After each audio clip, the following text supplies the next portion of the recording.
What's going on, everybody? It's Matt, aka the Lumberjack Landlord. Might want to take your children out of the room. It's been an interesting Saturday, to say the least. Yes, this is a surprise live stream. I'm as surprised that I'm doing it as you are that you're seeing it. But wanted to spend some time with you guys today because I've got a couple kids at a birthday party.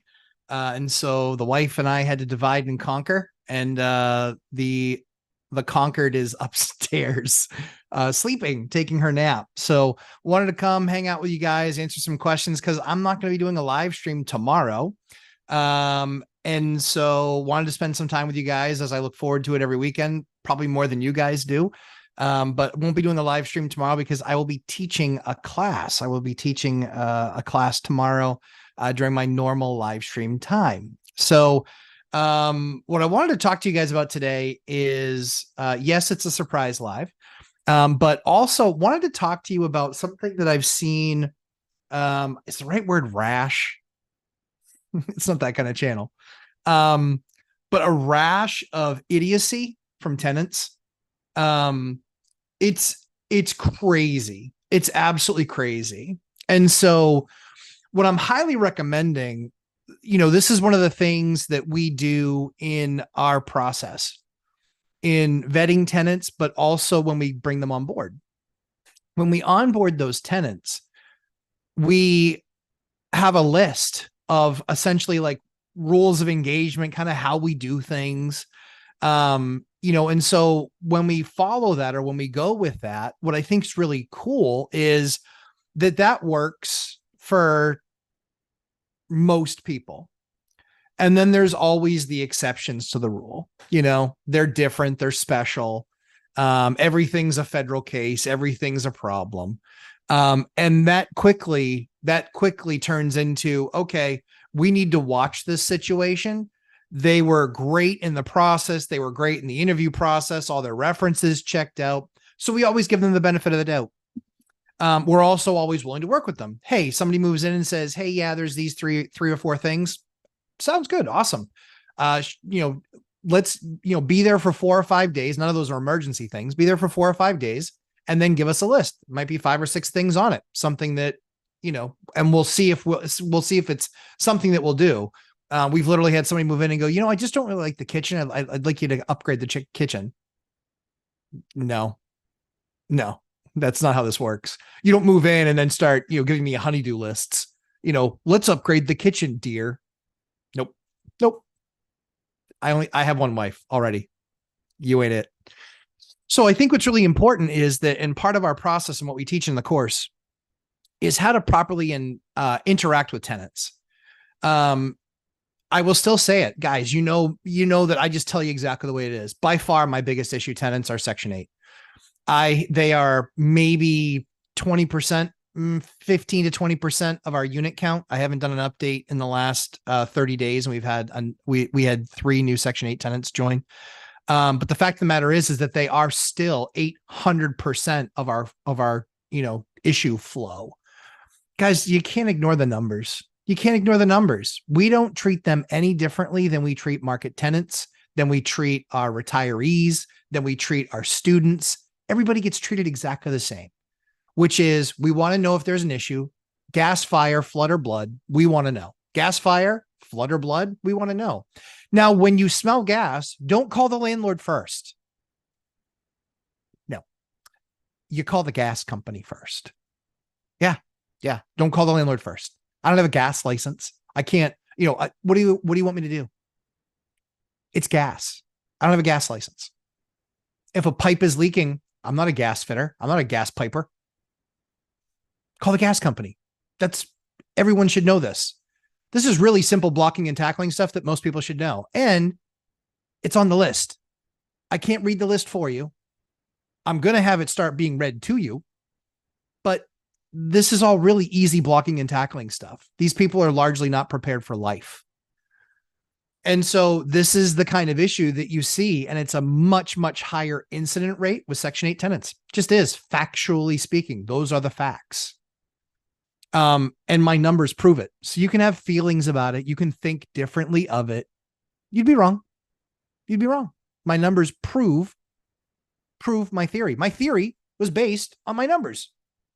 So what we see is this, we see this consistently. And I don't blame the HCV worker, the housing choice voucher workers. I don't blame them. They're being given the tenant that's qualified for the voucher. And when it's their turn in line, so long as they meet the criteria, they get the voucher. It's not HCV's fault. It's not their fault.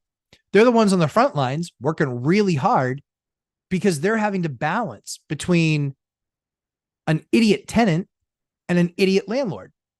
They have to run that balance. Their job is to make sure that they're housing people, but the other part of their job is that they're housing them in a place that, you know, passes inspection and does all that it needs to do. And what you will find with Section 8 tenants is that they are largely more litigious as well. They are largely more litigious because often every service to them is free. It's free. It's free for them to call legal aid. They got nothing but time. So they'll light up the phone boards and the switchboards pretty much anywhere, just trying to get some attention when there's any issue whatsoever. And the crazy thing about it is that I have examples one after the next, after the next, after the next, right on my phone of me telling them a number of times, I've already spoken about this with housing. You need to call housing. I'm not calling them. I don't have a different answer for you. You can ask mom and dad the same question multiple different ways, and it's not going to get you a different answer. So what I would encourage you guys to do is have processes like we have in place, because this drastically reduces the amount of drag that we have to suffer through.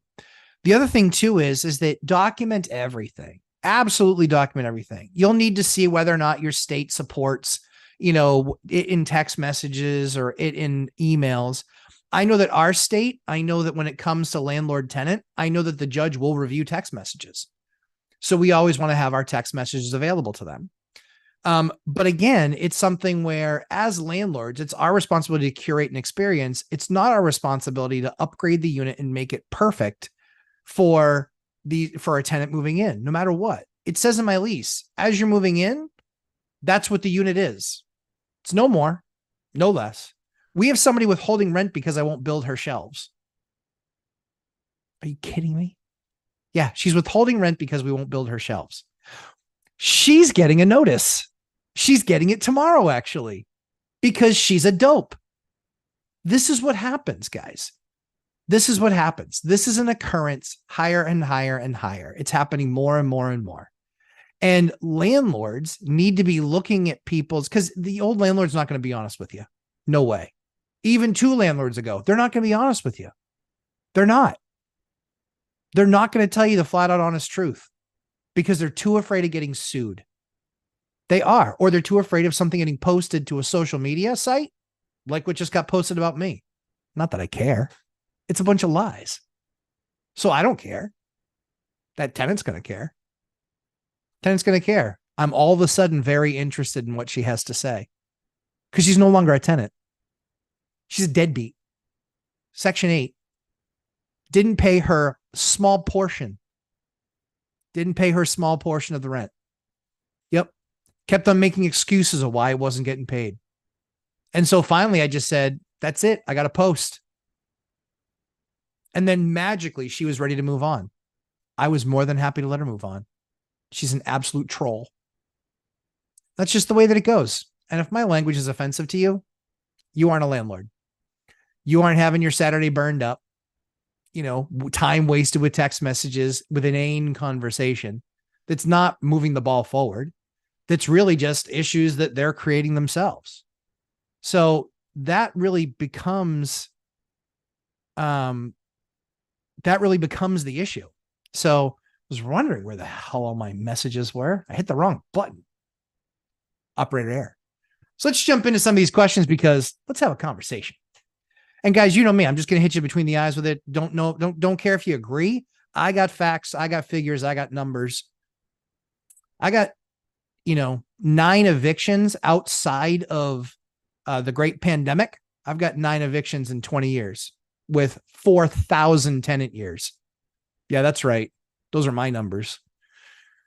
Frank Contreras, good to see you, my friend. Jesse Thomas. Hey, Jesse Thomas. Top of the morning to you. Top of the morning to you as well, sir. Jess. Oh, happy Saturday. Happy Saturday, Jess. We had a busy week this week. Jess was she's a PM, great PM in the Lumberjack Landlord course. Absolutely fantastic at what she does. Getting even better. But we have fundamental conversation about landlording and property management. It's pretty fun. Won't lie. Don and Bev Perkins. Hey, guys. Good morning or good afternoon to you. Thank you very much. Curtis Gamer. Howdy from Tacoma. Compton. That's not my word. I have friends in Tacoma. They call it Compton. I'm not passing any judgment. Hyder. Surprise. I thought I'd put that in the title for us, Hyder. I felt that accurately captured what the endeavor was. Sean and Wendy. Hey, thanks for all the snacks. Trying to fatten me up, apparently. Laura Simaniego. Good afternoon. Josh Koster. Ruining the Sunday schedule. I know. Tell me about it. I know. I'm needed elsewhere. So I'll always give my time. Kip. Good afternoon, all. Good afternoon. Going to the lake to test my sonar upgrade. First test didn't work. Well, hopefully the second test goes better. Hey, Matt. Hey, everyone. Good afternoon, BuzzTune. All-nighter. I hope everyone is having an awesome day. Cool day. I as well. Everyone should know where the shutoff is, too. Yeah, no kidding. Honest to God. How people don't... And they get shown it. Like, they get shown it. Oh, man. What is it? I'm going to start, like, literally. I am going to start making them sign off on the fact that I showed them where the shutoff was. That way they can take the damage. I mean, it's just absolute insanity. Like, it's absolute insanity. And here's the funny part, right? So we're on here. We're talking about this. I've got 137 units. I got 400 tenants. I have 4 assholes. So 1 in 100 asshole chance.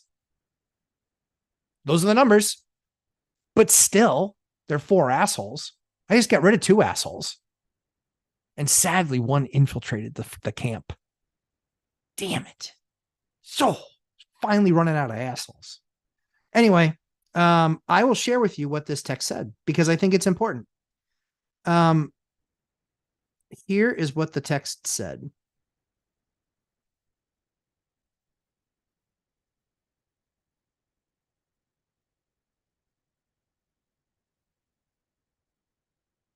Where'd it go? I have it. I do have it. I factually have it. There it is. Somebody took the time, this person that I let out of their lease early, who wasn't paying her small portion of the rent. Here was her note to Facebook. Here was her note. Yeah, if you have kids, young kids, that you don't like language, this is going to be kind of language filled. Renters, be aware. Please read. Be aware. Apparently not very much of a command of the English language. Or beware. That word works too. I'm a 9th grade dropout, so I'm not really sure that that's proper English, but I'm willing to bet that it is. So be aware or beware. That's a good word too. I was waiting to post this until after I went to court. Bullsh. I will ream you in court because you are full of garbage and I got proof. Until after I went to court. But since I have decided I don't have time to go to court, this is a person who hasn't had a job in 2 decades. Hasn't had a job in 2 decades, but she doesn't have time to go to court. What would you say you're busy with? I know it's not going to the gym. I know it's not taking healthy eating classes. I know it's not on how to improve yourself or educate yourself and how you can be a more productive part of society. I know none of those things are on your calendar.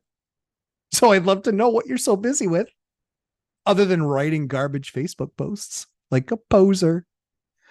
And she doesn't have time to go to court.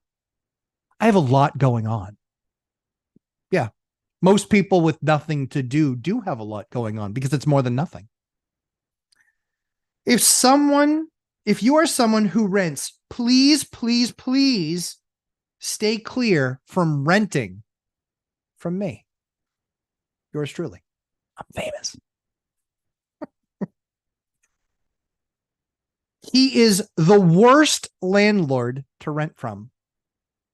I'd like to show everyone the numbers. 93% renewal rate. 93%. I'm the worst. 93% renewal rate. Yeah. Suck it. I am ashamed to say this because everyone knows I'm a clean freak.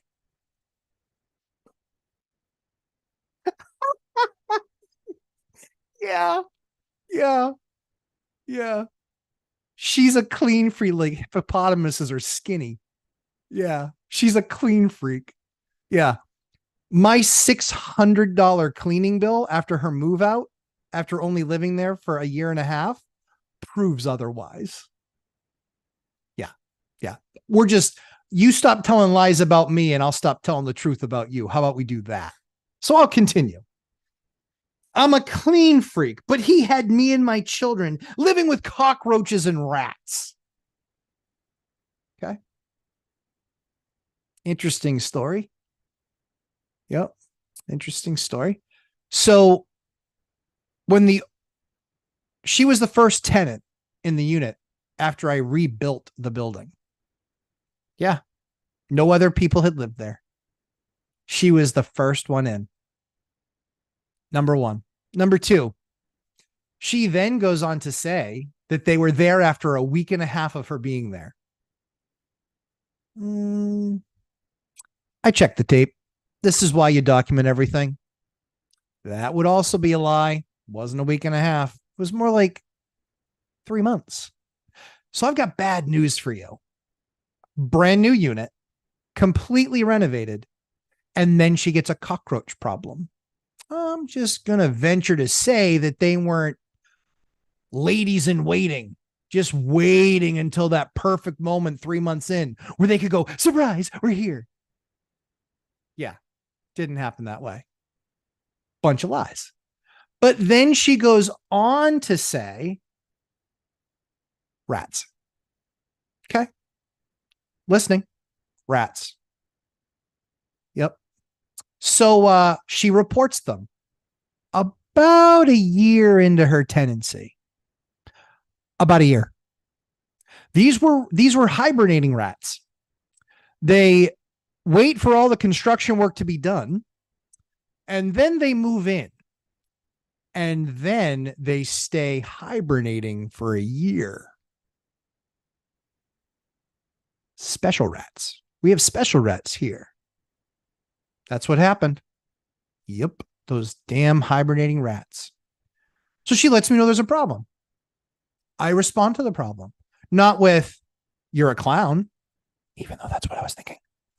But I respond with, sounds good. Sorry to hear that. We'll get somebody out there right away. We get an exterminator out there within 48 hours. Yep. If any of you have ever called an exterminator, you know, this is where the angels cue in and start singing my praises, because 48 hours is a miracle. He gets there and he goes, yep, she's got him. I go, okay, walk me through it. He goes, they started in her unit. I said, very interesting. For those of you who are in my course, I will share with you how we know all of that, but we can't share that on YouTube. So they started with her unit. He then goes on to tell me, not only did they start with her unit, but I see how they're being perpetuated. And he said, here are the 3 things that need to happen, and then I can go in and treat. What did I do at that point? 3 guesses, first 2 don't count. Contact the tenant back. He did find that there was an issue. I'm more than happy to get him back, but here's the 3 things that you need to do in order for us to be able to treat this. Did she do those 3 things? 3 guesses, first 2 don't count. I know you guys like this game. That's why I like to play it. 3 guesses, first 2 don't count. Nope. She didn't do them. Didn't do them. Wouldn't get back to me. Wouldn't get back to me. What would you like me to do? Contact you every single day? Is it done yet? Is it done yet? Is it done yet? Is it done yet? Is it done yet? What would you like me to do at that point? So I'm reaching out to him. He's reaching out to me. I'm like, I don't know what to do. Like, we got to get this thing done. We got it wrapped up and taken care of. I don't want them causing a bunch of damage. He's like, Matt, if I go there, what do you want me to do? He goes, she's got 3 areas that she's creating a rat problem that I can't clean all that stuff up. That's her stuff. I go, I get it. I totally get it. I understand. So I keep on telling her, as soon as this stuff is done, let me know. We'll take care of it. Then she calls housing on me, asks for an emergency inspection. Yep. And then tells them to wait 2 days. What would you think she's waiting for, everybody? 3 guesses. First 2 don't count. What would you think she's waiting for? You think she's going to try and clean the place up a little bit? And this is why I have a problem with a number of Section 8 inspectors. On the left of the list are all of the issues with the unit. On the right of the list is nothing. She's not done anything wrong. She didn't create the mess. The mess wasn't there. I didn't see it. No pictures of that. Yeah. Somehow they blamed me. And here's the best part. She called housing, and when she complained, she goes, I don't understand what the problem is. I just leave my trash out there. Purposely going on mute.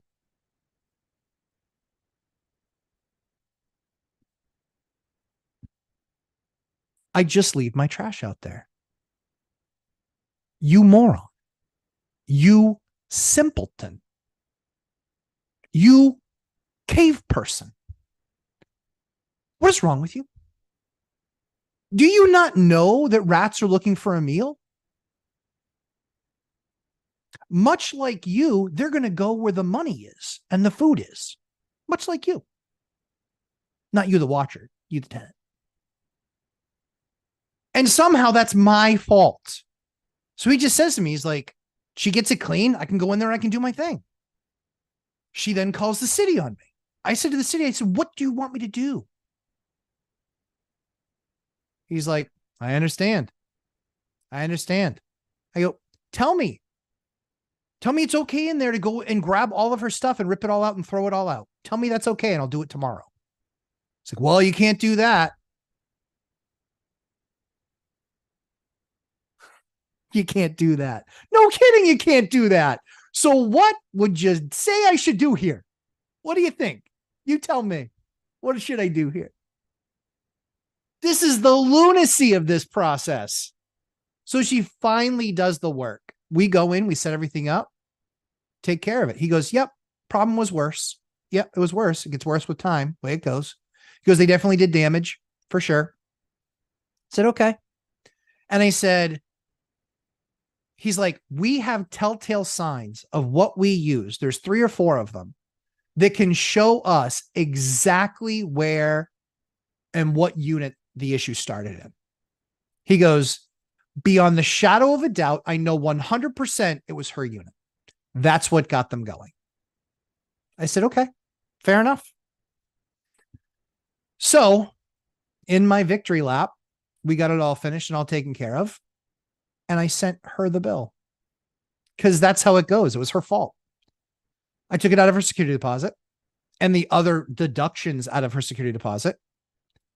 And that's why she was saying, I was going to go to court on this. She had no grounds. I would shred her. And it's because I follow all of the steps in my course. I know exactly how to build a case. 19-0. 19-0. These are mid Mike Tyson in his prime type of numbers because they're not just decisions. They are knockouts because I've done the work, because I've got a process, because I play by the rules. And these people want to make stuff up and post it on social media. Here's what's crazy. I hate social media. Hate it. And you know what's really funny? I got sent that by 3 tenants. 3 of my other tenants sent that to me and go, hey, just thought you should know this is out there. Really? I didn't realize I was so popular. They saw it. They sent it. Yep. So would you say it's impacting my business at this point? I would say it's impacting my business at this point. I can prove that every single thing that she posted is an absolute lie and that she caused all those issues. So my thoughts on the matter are this. I look forward to the opportunity to have this conversation.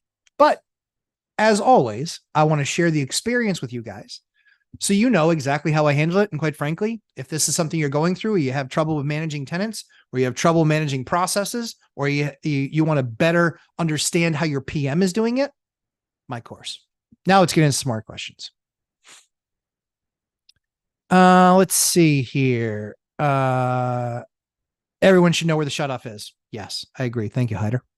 Josh Coster, do you ever make a paper flyer fridge magnet and put it on the fridge before they move in? So that is actually something that we have coming. We actually are going to put fridge magnets in. Yep, because they have all of the information right there. But people are lazy. Many tenants are lazy. And many tenants won't just look it up on their phone. We have a portal that they get assigned where they can just go right on the portal, right on their phone, and put something in there. Yep. They do. But again, Section 8 housing tenants play by different rules. They know the owner's phone number, so they start blowing it up. And then they start making threats. Okay. And if you're a new landlord, that can be scary. I totally get it. If you're a new landlord, that can absolutely be scary. But here's how you defeat every one of those issues. Take my course, properly documented. Understand what they're going to do, the way they're going to do it, how they're going to do it. And because I know that, 19-0. 19-0. Yep, 19-0. Crazy investor. Section 8 is good for big landlords, but for small time landlords, probably better off not having Section 8. I don't necessarily agree with that. I think that it's important to be diversified. I think I have plenty of good Section 8 tenants. I do. What you find is that, of the 20 or so that we have, you'll find a density of the dipshits. You will. And the issue is that the 80% of the Section 8 tenants are great. They're great tenants. They just have a much higher incident rate of people with issues that like to make their issues your issues. And so it's these 4 or 5 people that just load it up and create issue because they don't have anything else to do. They call the city, they call code enforcement, they call housing, they call the administration of health. Like, come on, guys. Stop wasting resources. Don't you think you take enough getting paid to live somewhere? Really? And that's the thing is, it gives the program a bad name. And that's what I don't like about it. Because a lot of people would listen to my story and think, nope, never Section 8, never, ever. I just want you to be aware that if you have these processes and you have these things in place, largely speaking, my experience is very good, largely speaking. But that's also due to the HCV specialists that I'm working with on the phone and that I'm going and meeting in person. This is very much, it has everything to do with them. If they allow a tenant to act like an insolent child, then that's always going to be a problem and you're never going to get anywhere and you're always going to be fighting City Hall. And that's not a place any of us should be. My good buddy Dion, who manages his own properties, and Mike, who manages his own properties and interacts directly with Section 8. That's why I separate them out, is because they're the ones working directly with Section 8. They know exactly what that conversation needs to be and exactly what the opportunity is that they can kind of talk through. So that part is really, really important. And when you find, and Dion's found one of the counties that he invests in doesn't make any sense to do Section 8 because they turn a deaf ear to it and then a blind eye. And if you're taking that program, it needs to be a team sport. I'm not a social worker, and many of those people need assistance. Many of them do. Not all, but many of them do. It's okay. We've all had tough times in our lives, and some people that tough time sticks around for longer. Not giving them a hard time because of that, but I recognize what the HCV specialist is going through, and it makes it hard. Makes it hard. But there are people that should absolutely not have vouchers because they're nothing but a drain on every resource around them. I've gotten complaints from every single tenant about this woman. Every single tenant in the building complained about her, and every single neighbor complained about her. I got calls from both landlords that own next to this building about her.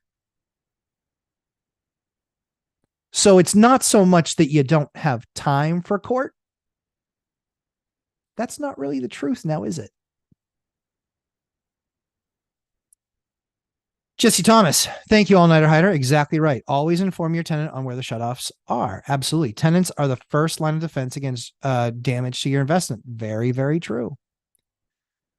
Shelves, absolutely necessary for habitable living. True story, right, Hider? She's withholding rent because of that. Like, you're going to be sorry. You're not going to like the outcome. Let's see. All-Nighter, don't take advantage of the chat while I dunk my kayak. We would never. Johnny Cashflow, how you doing, pal? What's up, real estate freaks? Kip SOS, here for the kick in the teeth with knowledge. Yeah, thanks. I know some would say I do this aggressively. I'm just passionate about what happens. Anna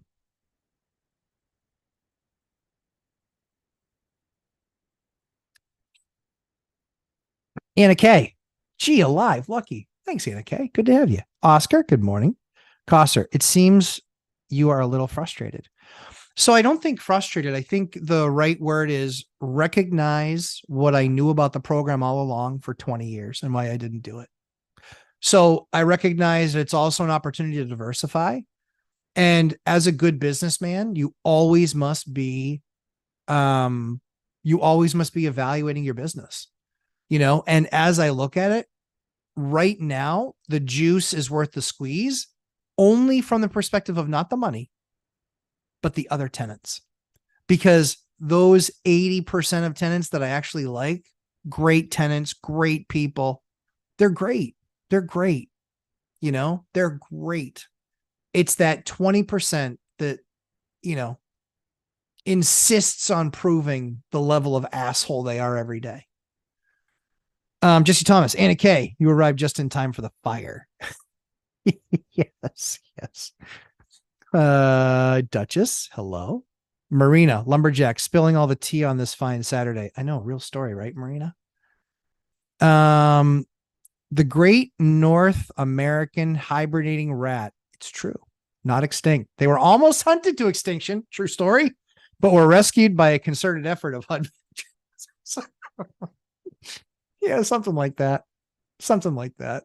It's unbelievable. It's unbelievable. Yeah, well done, Duchess. Keith Hager, afternoon investors. Ouch, Matt aired her ass out. Oh, you ain't seen nothing yet, bro. That's going to be a full-time job for a bit. Yep. Matt Bittner, do you get the full rent advertised by the housing authority? For example, in my area, I have seen cases where a 1,400 square foot house market rent is $1,575 and housing authority advertised rent is $2,400. So our market's a bit different. And usually FMR is driven. So the fair market rents are driven off of market analysis. And so there's a very good reason why that place likely is priced at $1,575. What I do is I write up an ad regardless. I'm not targeting Section 8 or targeting a market tenant. We just post the ad with what we believe the pricing should be for that asset, based on my rent box. Like I teach in my course, we use the rent box when we see that there's, diversity of quality of product in a given market on given streets, we will actually just price it accordingly. So we don't target Section 8 renters. What we do is we post the ad, and then inevitably we get a significant number of people that are Section 8 that are looking to move.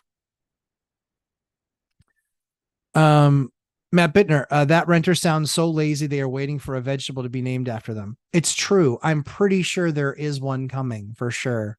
Yeah, that this tenant is awful. Absolutely awful.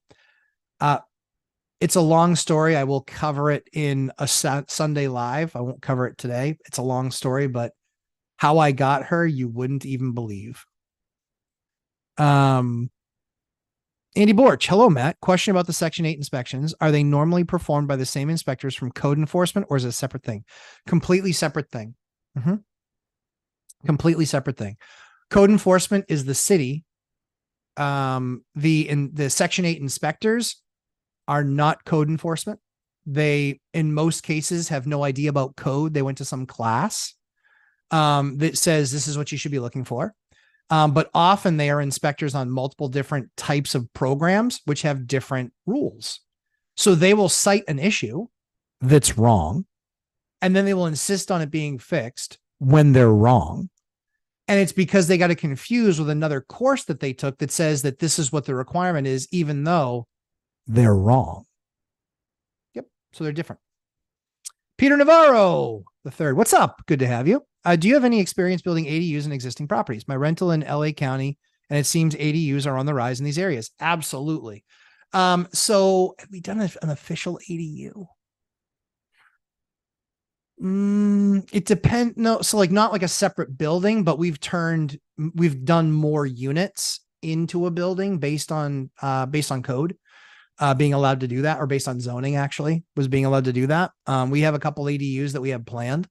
Quite frankly, there'll be a good net, there'll be good income and all that other stuff, but we just have much bigger fish to fry that are bigger returns. So we kind of work on the bigger return projects. But yeah, we have 2, 3, I think we have 3 properties that we're going through a process right now to verify that they're a good ADU site option. Sean and Wendy, Matt, how many years did you landlord before accepting Section 8? 19. Thanks for warning us. Happy to do that. Peter Navarro the third. I've took a gander in the city's ordinance, so I'm confident I should be good based on location. Yeah, so I think that's location's kind of part of it, but again, that's why I build out my rent box. I want to know I want to know, right? So I did a video a couple weeks ago where everybody talks about I think. Nope, I want to know. And so how do you know? You get the information, and the rent box pushes that. That rent box activity makes sure that it's not I think, it makes sure that it's I know. That's the biggest differentiator that you're going to find. Doing a rent box, building out a rent box, doing it in that way is going to give you the best idea of if that asset is worth doing. Because one of the cool things is if the city is more geared towards, if they have like ADU programs, they will actually let you do a home equity line against the main building of up to 90% to build an ADU. There's some rules and stipulations around that, but that's all the stuff that's coming in a lot of cities where they're talking about these big housing crunches, is that they're starting to actually be smart and work with banks to create a banking product where they say, yeah, I mean, there's a ton of equity sitting there in the house. The person doesn't have enough money to sit there and build this, but at least to get them to build it, take out a loan of up to 90% on the single family house or on the building that's already there to then build the ADU, which will then create housing, but then essentially already have debt in place. And so it's a pretty good idea. It's a pretty good deal. I like what I'm seeing from some of the cities that I'm working with and having these conversations. It's been pretty good. You may be right. I might be right. What is a good company to use to do credit checks? Thank you. So you may be right. It's really different. So we use our property management software called Door Loop. We like the product. And so the cool thing about Door Loop is that we can do it right in that system if we want to. You can also use like an Experian. You could use a TransUnion, like one of the credit bureaus. You can also use Zillow. You can do it through Zillow. You can also do it through, I think, through apartments.com. They make it available. So you can actually get through a lot of those. You got options there. So it really just depends, largely speaking, in what it is, And the other thing too, that I actually do, I actually tell the tenant, hey, I don't have to charge you to run credit if you've already got an annual credit report. And they're like, 99 times out of 100, not 9 out of 10, 99 times out of 100, they're like, I don't have an annual credit report. Have you run one? No. Okay, here's how you do it. Here's how you do it. And then they can go do that. And then they can just send us the report. What that gives us is it doesn't just give a score. It actually gives a report. So scores are nice. And if the score is good, okay, you're good. If the score is bad, I want to see why it's bad. So we don't just flat out say, no, absolutely not. If somebody has a medical bankruptcy, we don't hold that against them. That wasn't their choice. Others we look at, but that's our process. Bittner's funny. I agree. Bittner is funny. BuzzTune, thanks for telling it like it is. I have to learn to operate under stressful situations and hard conversations. Don't have much practice yet. I don't have much practice either, guys. I didn't, not until I became a landlord. It makes you better, and you don't have to be disrespectful. You can just have the conversation and recognize they're going to light your fuse. They're going to light your fuse. Yep. They're going to say all the things. Rich landlord, you can afford it. It's not my part. It's not my job. That's your job. That's your problem. That's your issue until I make it yours. Yep. So it gives you the position to be in where you can truly manage a process, but just recognize that they're always grasping at straws. None of them are attorneys. None of them actually know when they're trying to fight you. They don't know what the rules are. They don't know what the statutes are.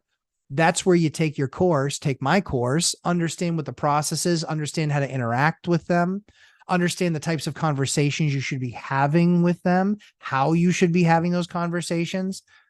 Those are all the things that give me a 19-0 battle. 19-0. Think about that. Not even that many people, right? In 20 years. And 10 of those were from the emergency rental assistance program, where the government had the infinite wisdom to spend $51 billion housing people that had not been housed in quite some time. Good idea, but not really. So that's where more than half of my evictions have come from. And thankfully, that's 12 out of 13 of those tenants are no longer living with us. So it was 10 evictions processes, and 12 out of 13 failed to be able to pay rent after the money ran out. Would you say that program was well run? I wouldn't. Not if you have that level of a failure rate of people being able to stay. All-nighter. Sonar works as intended. Very good. Was not working through the hall. Transducer needed water contact. Makes sense. But you got to figure it out. Good job. Keith Hager, can you make an easy sheet for acronyms for landlords? I think this would help newbies and mature landlords. Yeah, I can do that. I don't know what you don't know. And I don't want to take anything for granted.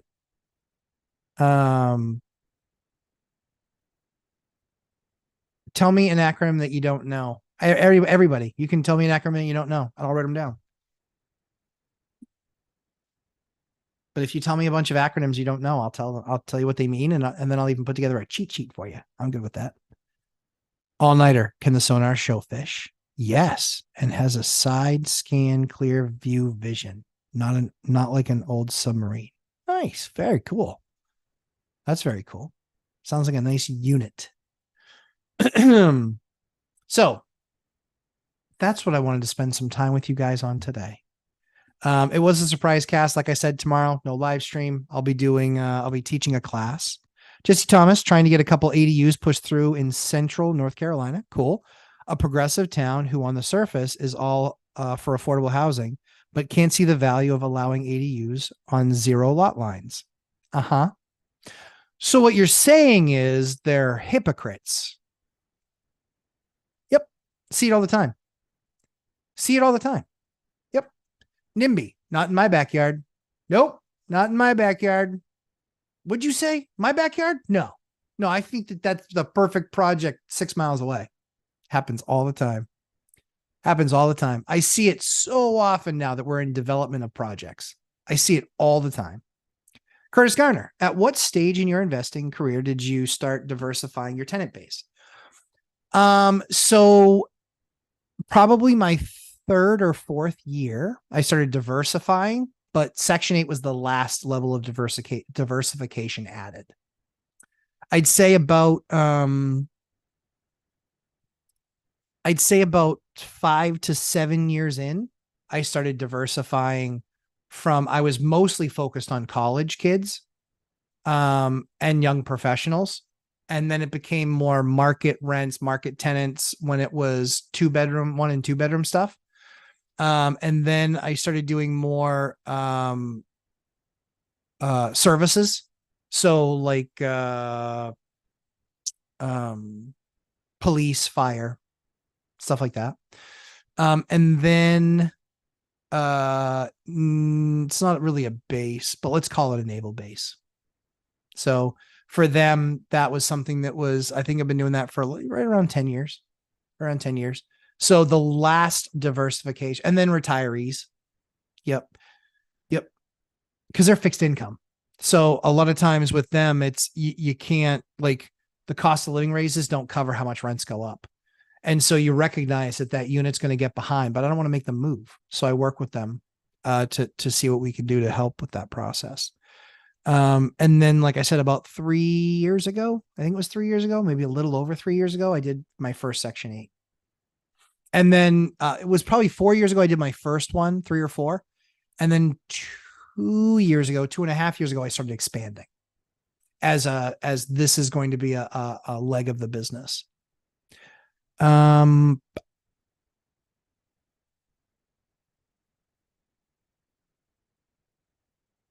Jader. I don't know what that one is, Hyder. I'm kind of afraid to ask. Yeah, I'm definitely afraid to ask.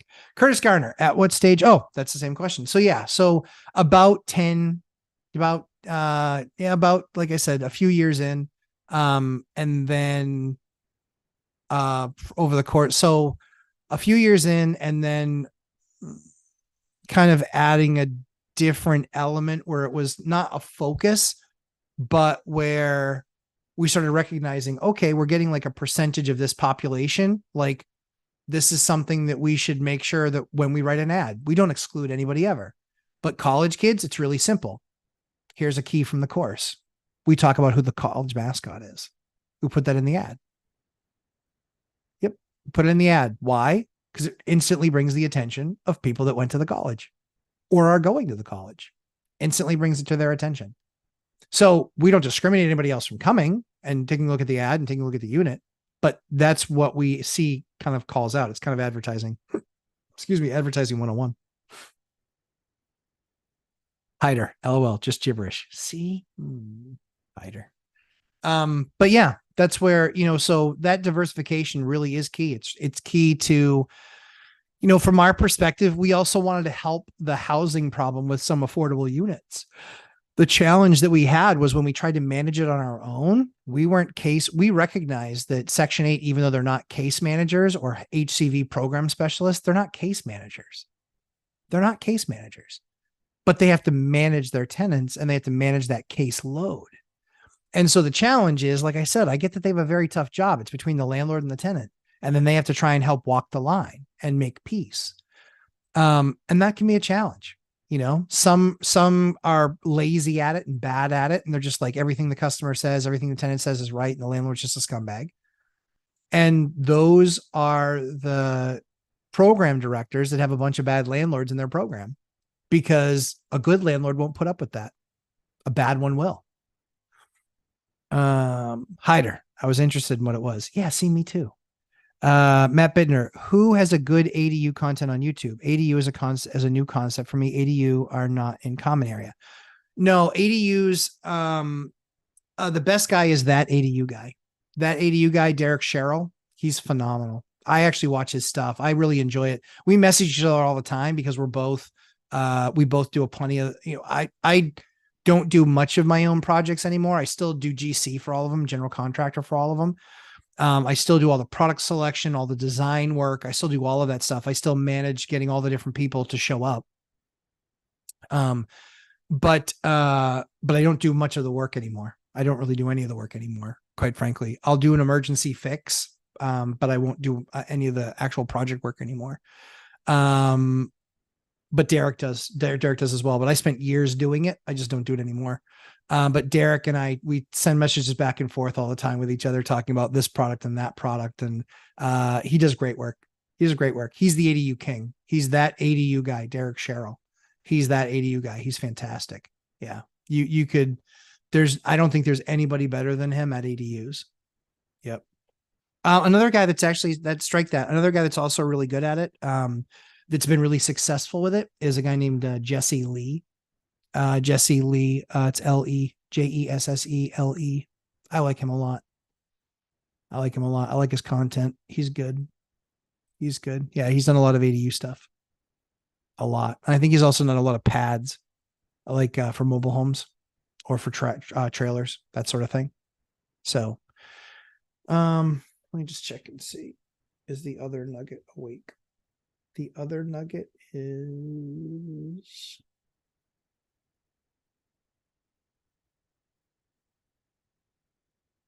My goodness. So many applications open.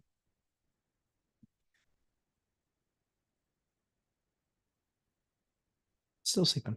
She'll be up soon. Judicially do underwriting. BS can always pollute. I Googled it. Nice. So that's what JDerbs cap means. Judicially go underwriting. BS can always pollute. I Googled it. Well, that must be the answer then. So we got a few minutes left. If you guys have any other questions, I'm happy to jump in, answer any of those questions for you. But yeah, Bittner, you'll find Derek Sherrill, that ADU guy. You'll like him a lot. There's that little stare. A little bug. The little nugget. The littlest nugget's taking some sleep from me. If you can't tell by looking at my face. Not that I care. What do you see ADUs rent for? It depends on the area. It's really, it depends on what you're allowed to build in that ADU. They often rent closer to single family assets, than they do to a duplex asset, but it really is about amenities, the quality of the space. Is it brand new? Yeah. Keith Hager, ADU. Okay. ADU. Double D. We all know what that means, Hager. Dupe, tri, quad. Okay. Dupe. Tri. Quad. ADU is, so depending on who you ask, technically it's an auxiliary dwelling unit, which means it's a separate building, or a separate unit on the same lot as the existing house. So it's not subdivided. It's not an additional lot. It's an ADU. It's an auxiliary or additional dwelling unit, depending on who you ask. Some, as Dion says in his area, Dion Talk Financial Freedom, he talks about granny flat, in-law apartment, things like that. When you can live in that other unit separate from the rest of the house, either it's detached or attached, it's called an ADU, additional dwelling unit. Some towns ask you to combine them. Some say, nope, we want it separate. Depends. Dupe is a duplex. Tri is a triplex. Quad is a quadplex. So dupes are duplexes. They're 2 units in the same building. Tris are triplexes, 3 units in the same building. And quads are quadplexes, which is 4 units in the same building. 4 unit, 3 unit, 2 unit, quad, tri, dupe. They all qualify for normal conventional lending. Once you go above that, in almost every case, not all, but in almost every case, once you go 5 or over, now you're talking about commercial debt. Can you use a prefab Home Depot building as an ADU? That is a zoning question. So a lot of times they'll have either pre-approved plans in your city, or if they've not gotten to that point because they're not that advanced, usually what they'll have is a spec that you have to build to, which is just normal building code. And then it's just a matter of fitting in behind your setbacks. Is it a zone that you have to be 10 feet away from your neighbor's property line, or do you have to be 25 feet away from your property line? Those are all things that you can see. All-nighter hider. I understand what contingent means, but what does it mean when attached to a listing? Great question. That's a great question. So when they say contingent, it means that it's under contract, but it has a contingency on the contract. It could be them selling their own home. Basically what it means is that they're taking backup. Usually that means they'll take backup offers. So that means the offer that's in is contingent on something of that buyer, something happening for that buyer. CS, closing statement. DD, due diligence. Yep. Alta, an Alta statement. An Alta statement is basically what used to be the HUD, which is the document that lists out everything that's going to go into a closing. A CO is a certificate of compliance. Some cities have those after you've done a project. Other cities have annual renewals, or every 2 years or every 3 years, they have an inspection in a lot of cities where they say you have to get a COC, which is a certificate of compliance. That's another one. COC, DD, CS,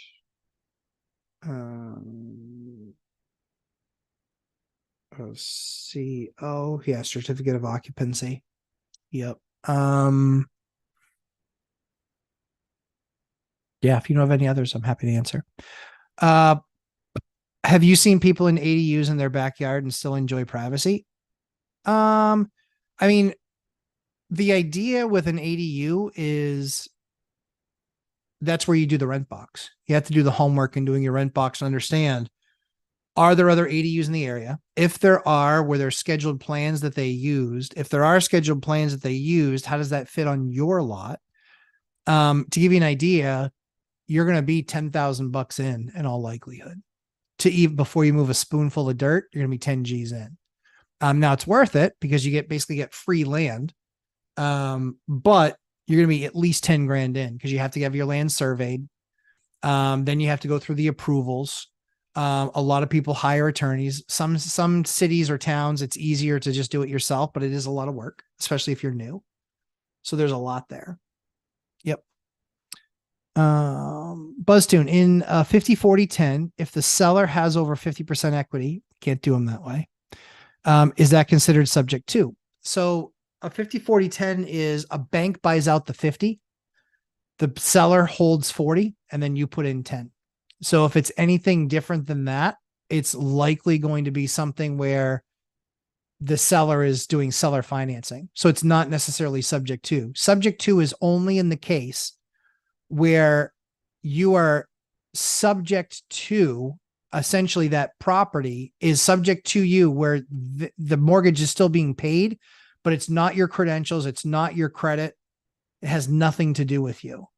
It's basically you take over the payments for that person and you keep on paying that mortgage keeps on getting paid and you're now insuring it. That's subject to. Seller financing is they're actually selling you the property. And when they sell you the property, they're carrying the note. Most banks, almost no banks, will go in second position on that deal.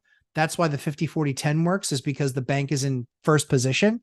And I position it with the bank is, hey, here's the good news. You're in first position with only 50% of the debt. That's where you want to be. That as the lowest risk profile, that's what's going to get you the best rate. Yep. COO, certificate of occupancy. Yep. I got that one. I understand. Thanks. No worries. It's all about mods. What are some things about multifamily that people overlook, good or bad? Yeah. So, sorry, BuzzTune, I saw the rest of your question. I'm worried about the due on sale clause as well. Now, Pace Morby, the god of sub 2, he's amazing. Amazing. The problem is with sub 2 that I believe that there's going to be happening when all the rates are going, when all the values are going up, when the market is on fire, banks don't care because they're so busy with other business. The problem I believe is going to happen is I think that banks are going to look at it and see that their volume is so far down their volume is so low with the new rules in place, with rates being what they are. I think that, and it wasn't really a thing before. Now it's a thing. Like if you watch anything property wise on sub two or on real estate, it's going to come up, you know? So there's a lot of things that worked really well for a long time until they became mainstream. And then as soon as they became mainstream, you were too late. So I don't know that it's going to happen that way. It's possible. It's possible. You know, for me, I'd rather know that I've got locked in rate with the mortgage, with a seller, because that seller can then take that debt and sell it because it's a note. They can sell that note on a note market where you can buy those notes. And then it's just based on what the return is. So that's what, so yeah, I think there is a risk there for sure. Back to, it's all about mods. What are some things about multifamily that people overlook, good or bad? What they overlook that's good is you are paying a premium for a single family house. So in my area, a single family house is, you know, for a 3-bed, 2-bath is 440 grand. If it's an existing build, if it's a new build, it's 700. It's that expensive here now. And a multifamily compared to the old one that's a 3-2, you can get a duplex that's a 3-2 on each side for 550 or 6. I think that's the major mistake that people make when buying single family versus buying small multifamily.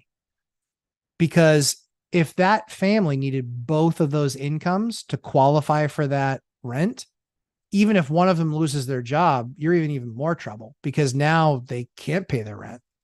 When you have a duplex and one person loses their job, you have one side that's still paying in full. You have the other side that might get behind, but they can still pay a little bit. The issue is that what you're typically going to be losing there is profit. You're not going to be like having to write a check every month. That's usually the math. And then it gets better and better when you get 3 and 4 unit. The issue is that you want that 30-year fixed rate debt. And that's why I think most people should stay below that 4 number. I think most people should, unless you're getting long-term debt from investors, doing some of the cool stuff that Cody and Christian do in their course, multifamily strategy. So that's why for me, I like small stuff, you know, because it's very liquid. You know, I could put 10 duplexes on the market tomorrow, and by next weekend, I'd have all of them under agreement. I could. And I think that my call is it's going to be like a transition from the 50s to the 80s, right? In the 50s, everybody was always proud of how much they paid for something. Look at this car. Look at this house. I paid so much money. And then in like the 80s, it was like, oh my gosh, I can't believe I paid that much for this. That's embarrassing. And then everybody started talking about the deals that they got, right? So now I think Generation Z is going to be far more enthralled with the amount, with the deal that they can get, right? Somebody who's 23, 24 that saves up 10 or 15,000 bucks to do an owner occ duplex or an owner occ triplex or an owner occ quad. They can rent out the other 3 units. They're making money already in all likelihood. And then they rent out the extra bedroom or 2 in their place. They're now printing money on that asset. I think that there's going to be a lot more people like that point at people that are buying single family homes and go, you're a dope. You're a dope. You pay your entire mortgage. You're a dope. So I think that's going to be a transition that's going to happen in the market over the next few years.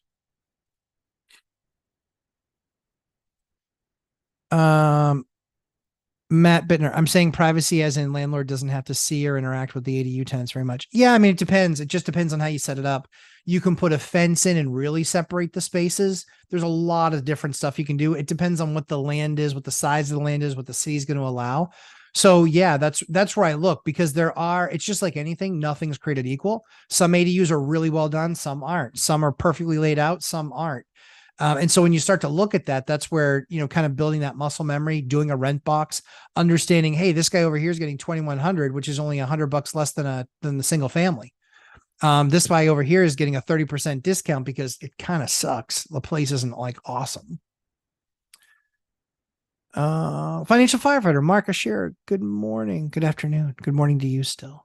Matt Bittner, putting a sub 2 house straight into a land trust will reduce the risk of due on sale. It will, but I don't think it precludes it from happening. And that's the issue, is that the other thing too about a sub 2, and I don't know this for a fact, Matt, because I haven't done a sub 2 deal. That's not the issue. The due on sale clause ends up happening and occurring. I don't know what the rules are around that, but the due on sale clause doesn't happen to you necessarily. It actually happens to the owner. Like, they find out that you've basically been, that you sub to the property that they own the mortgage on, then they call the mortgage. So I don't know how a land trust helps in that regard, but it's just because I'm not familiar with it. So don't take my word for it. That's what I know about the situation. Keith Hager, fire, financial independent real estate. Yes. Through real estate. Yeah. Financial independent through real estate. Yep.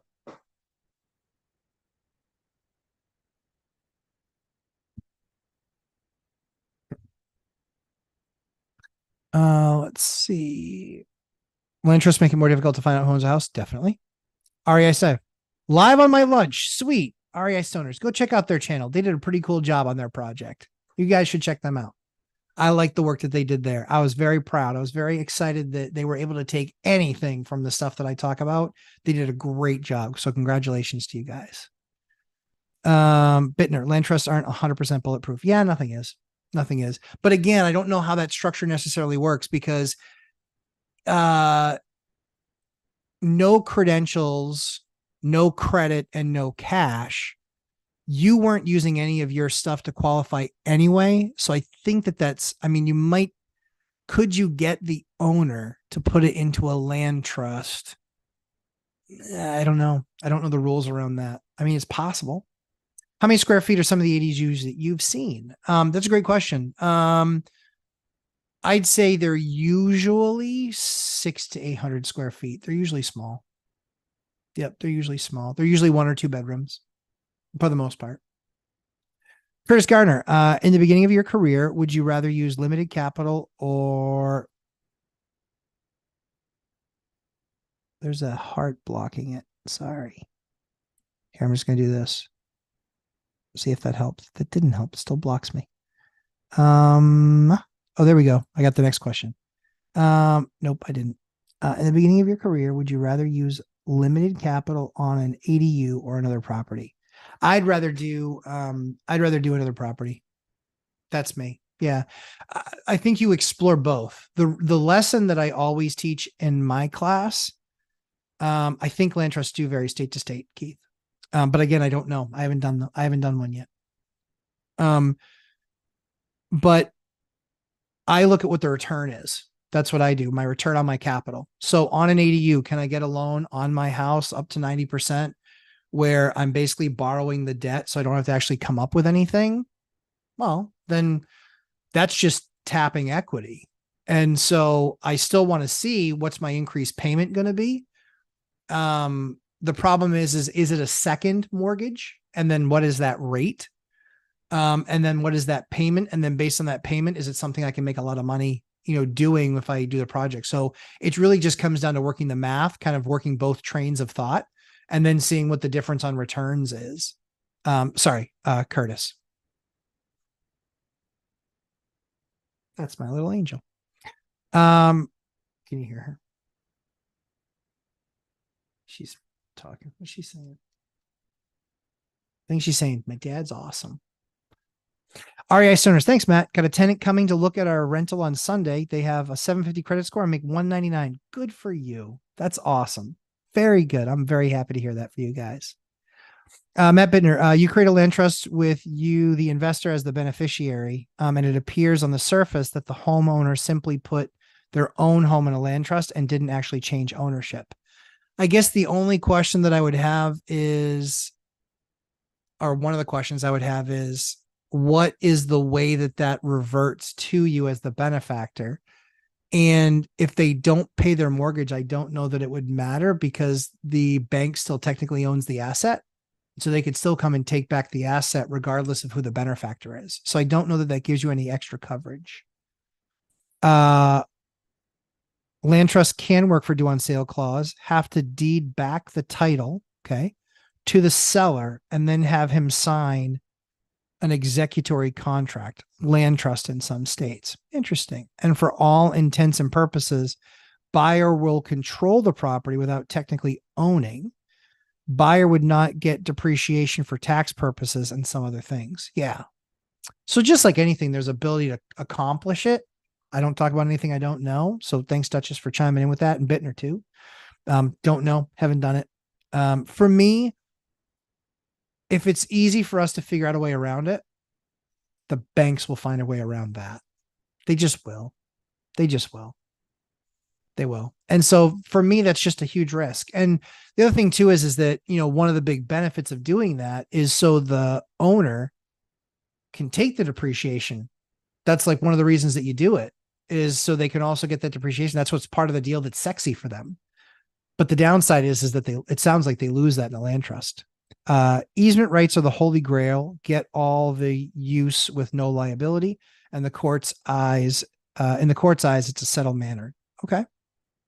Yeah. Easement rights. Yeah. Like I said, I think that there's always the new wango fango way to do something. And I think a lot of people, for me, I buy property all different ways. So I buy from wholesalers, agents, off markets. I buy it from the owners. I buy it from estates. I buy it through auction sites. I buy it every sort of different way.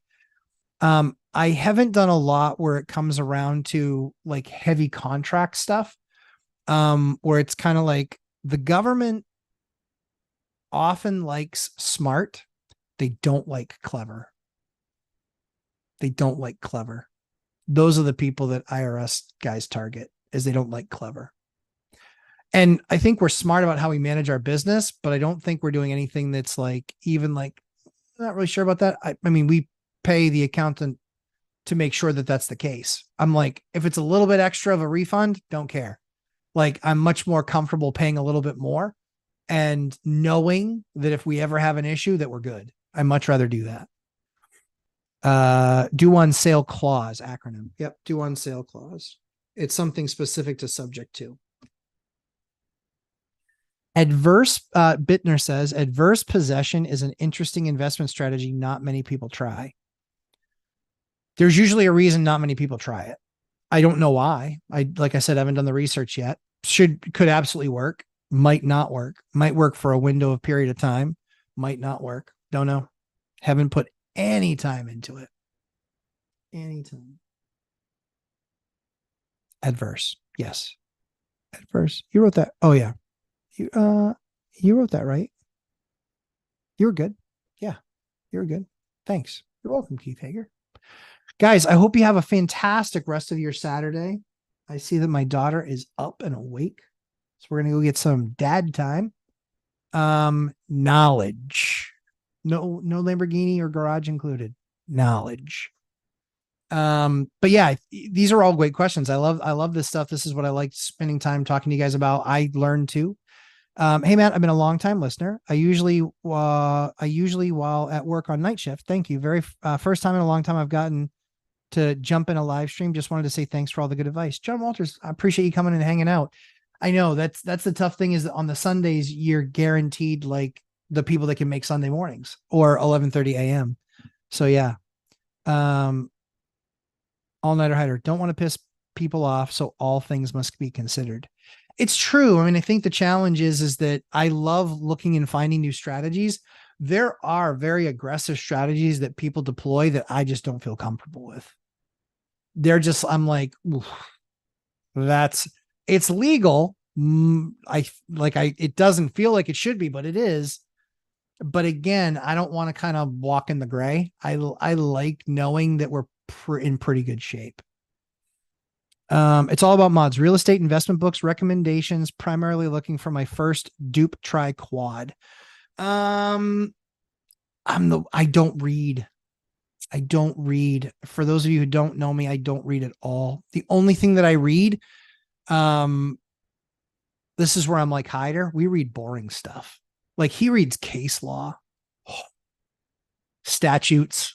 Oh, I read some of that stuff, but I can't, I'm too tired to read it and I fall asleep. Everything that I read is much more about, I like to read about products, new products in construction. I like to read about that stuff because I'm always trying to do something new or different in my properties.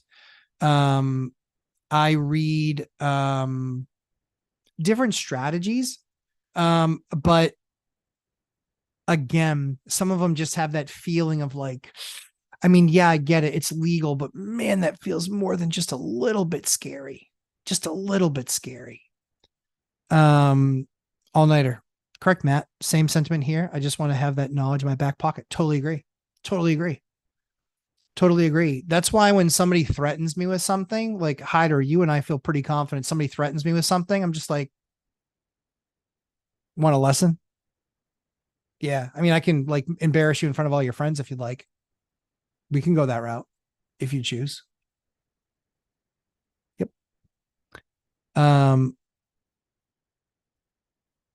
Hyder, maybe we will get another UE live stream this weekend. Yeah, Simon's the best. I'm very excited. I'm so excited to meet a lot of you guys. General term. Out at the ORAD event, super excited to be spending time with you guys. I'm looking forward to it. I read Black's Law Dictionary. See, boring, right? I don't really read books. I really read a lot about market, understanding market, trends, I read a lot about the market and what's happening, renters, what different states are trying to do to landlords. You see that big, huge NAR decision, $1.8 billion. They're going after them for basically fixing pricing. It's kind of crazy. 19-0, is the core system considered a playoff record? Yeah, I think so. I think so. That's double championship, or that's a championship and well into the first round. I'm proud of that record, but not because I had to go to court. I'm proud of the record because we did it right. Like the judge doesn't arbitrarily go, yeah, you're a landlord. Like you're definitely in the right. That is not what happens. You better have gotten your ducks in a row. You better have done your work. You better have your black and white. You better have everything ready. And that's what my course teaches. Guys, think about it. If you lose in court one time, it's going to cost you more money than my course costs. Just once, one time. That's why I priced my course the way that it did. If I teach you 2 or 3 nuggets, 4 or 5 nuggets, 10 nuggets, 12 nuggets, whatever, it's well worth it. That's kind of the idea. That's why I priced it where I priced it, because it wasn't about, getting $17,000 or $9,000 or $7,000. Yeah. So I just don't do it that way.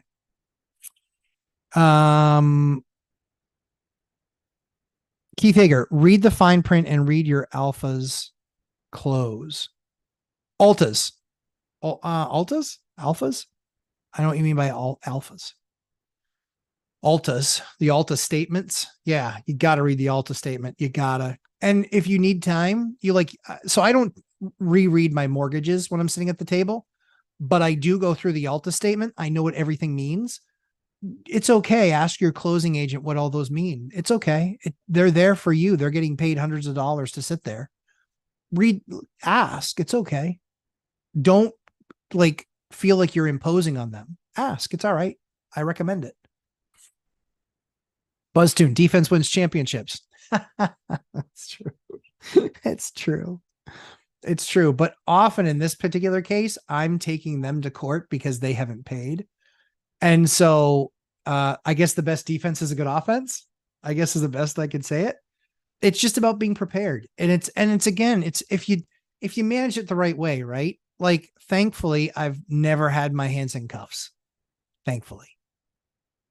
It's largely speaking because I haven't been in a position to have my hands put in cuffs. So that's usually something that helps people. Where did she go? Oh, there she is. Yeah, I've got a camera in the kids' room. Need to make sure she's not, doing silly, crazy things like jumping out of her crib. So I hope you guys have a fantastic week. Thanks for coming and spending some time with me today. Sorry we won't be there tomorrow. Like I said, I'll be teaching in a class tomorrow. But I wanted to make sure to get some time with you guys because, again, I look forward to this as much as you guys do, probably more. And always love answering questions. I'm interested to see how Bittner and maybe Duchess jump into talking more about uh, land trusts. Don't know them, haven't done them. But I'm interested to see that. And yeah, we'll see you guys in the next one. I've got a couple cool guests that I've had, just people that I've been talking to. And I'm like, I really want to do a video with you because I think that they'll teach something. And so I'm excited to have those two awesome guests on in the next couple of weeks. But outside of that, you guys have a fantastic week. I hope all is awesome. And yeah, we'll see you. As I always say, we try and create great content for you. And on your way out, if you can hit that like button, we'd always appreciate it. But look forward to seeing you guys in the next one. Take care, everybody. Talk soon.